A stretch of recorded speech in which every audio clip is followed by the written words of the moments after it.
नमस्कार दोस्तों। काफ़ी समय से कई लोगों ने, मेरे स्टूडेंट्स ने, काफ़ी सारे पुलिस के मित्रों ने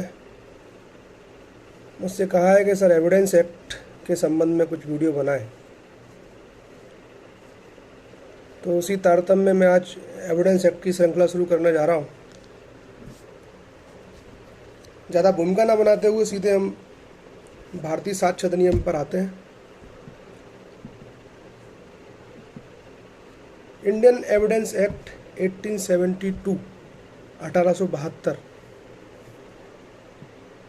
हम सभी जानते हैं कि एविडेंस एक्ट 1872 में बना था और 1 सितंबर 1872 में यह एक्ट लागू हुआ था। सबसे पहले हमें यह समझना जरूरी है कि साक्ष्य शब्द का अर्थ क्या होता है, एविडेंस शब्द का क्या अर्थ है। एविडेंस जो वर्ड है वो लैटिन वर्ड एविडेयर से लिया गया है। एविडेयर का अर्थ होता है किसी चीज को साफ साफ स्पष्ट करना, स्पष्टतया पता लगाना, निश्चित करना, साबित करना।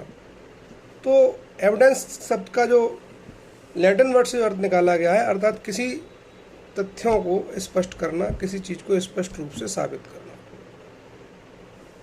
इसके रचयिता सर जेम्स फिट्ज स्टीफन को माना जाता है, जिन्होंने एविडेंस एक्ट की रचना की।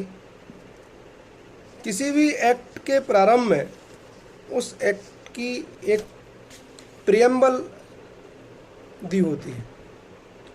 कॉन्स्टिट्यूशन में भी प्रियम्बल है, आप सभी लोग जानते हैं। उसी प्रकार एविडेंस एक्ट में भी एक प्रियम्बल है जो कहती है कि whereas it is expedient to consolidate, define, amend the law of evidence। इसका मतलब क्या हुआ कि ये जो एविडेंस एक्ट जो लाया गया है वो एविडेंस से संबंधित जो लॉ थे बहुत सारे, इस लॉ के लागू होने से पहले हम भिन्न भिन्न विधियों को अपनाया करते थे, हिंदू विधि, मुस्लिम विधि। और चूँकि जो भारतीय जो संस्कृति है वो विभिन्न धर्म और संस्कृतियों से मिलकर बनी है, तो अलग अलग नियम कई जगह लागू होते थे। तो जो साक्ष्य से संबंधित जितनी विधियाँ थी, जो लॉ था, उसको इकट्ठा किया जाए, कंसोलिडेट किया जाए, उसको डिफाइन किया जाए और अमेंड किया जाए। इस पर्पस से ये एक्ट लेकर आया गया है, जिसको हम कहते हैं भारतीय साक्ष्य अधिनियम। साक्ष्य शब्द की परिभाषा इंडियन एविडेंस एक्ट के सेक्शन 3 में भी दी गई है। सेक्शन 3 जो हम पढ़ते हैं वो ये कहता है कि वे सभी स्टेटमेंट जो उन तथ्यों के बारे में किए जाते हैं जिनके बारे में जांच चल रही है, उन बातों के बारे में न्यायालय के समक्ष किए गए सभी कथन क्या कहलाते हैं? साक्ष्य कहलाते हैं। जो भी हम ओरल रूप से जिस विषय में जांच चल रही है उस विषय के बारे में जो भी ओरल रूप से न्यायालय में जाकर कथन करते हैं वो ओरल एविडेंस कहलाता है। मेरा प्रयास ये है कि लॉ की क्लिष्ट भाषा में ना पढ़ते हुए मैं अपनी साधारण भाषाओं में आपको समझाऊं, इसलिए मैंने लीगल तथ्यों का वर्णन ना करते हुए कुछ अपनी भाषा में ढालने का प्रयास किया है। अगर आप लीगल शब्द में लेंगे तो जो एविडेंस एक्ट की भाषा है थोड़ी सी कठिन है।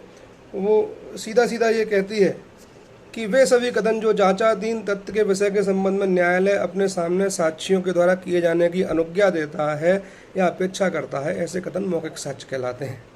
तो अब इसको साधारण शब्दों में कहें, जो जिस विषय की जांच न्यायालय में चल रही है उसके सामने उसको साबित करने के लिए न्यायालय ओरल रूप से जो भी कुछ कहने की परमिशन साक्षी को देता है, विटनेस को देता है, और वो कथन जो करता है वो क्या कहलाता है?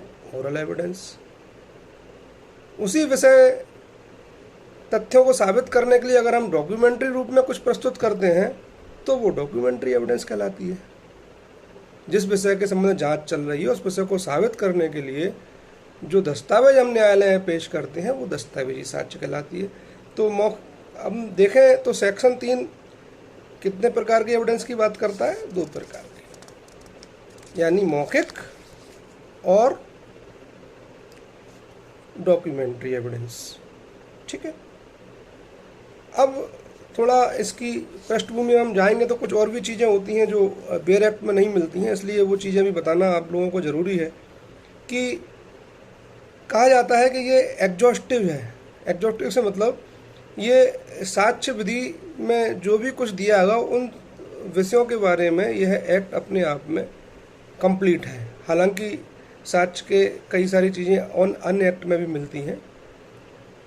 इसके अलावा दो प्रकार की विधि होती हैं, एक भूतलक्षी विधि और एक वर्तमान विषयों पर लागू होने वाली विधि।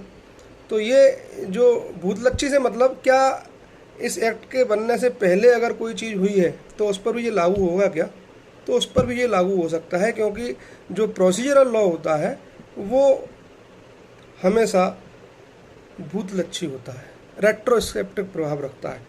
तो एविडेंस एक्ट में कुछ सिद्धांत भी दिए हैं, लेकिन जनरली ये प्रोसीजरल एक्ट है, प्रक्रिया विधि है। इसमें प्रक्रिया बताई गई है, कौन से दस्तावेज किस प्रकार से प्रस्तुत किए जाएंगे, है ना, किन तथ्यों को साबित करने के लिए कौन सी साक्ष्य दी जाएगी, कौन सी साक्ष्य एडमिसिबल होगी, कौन सी नहीं होगी, कौन सी रिलेवेंट है, कौन सी इरेलेवेंट है। तो उसके प्रकार इस एक्ट में दिए गए हैं, इसलिए ये क्या है, प्रोसीजरल लॉ है।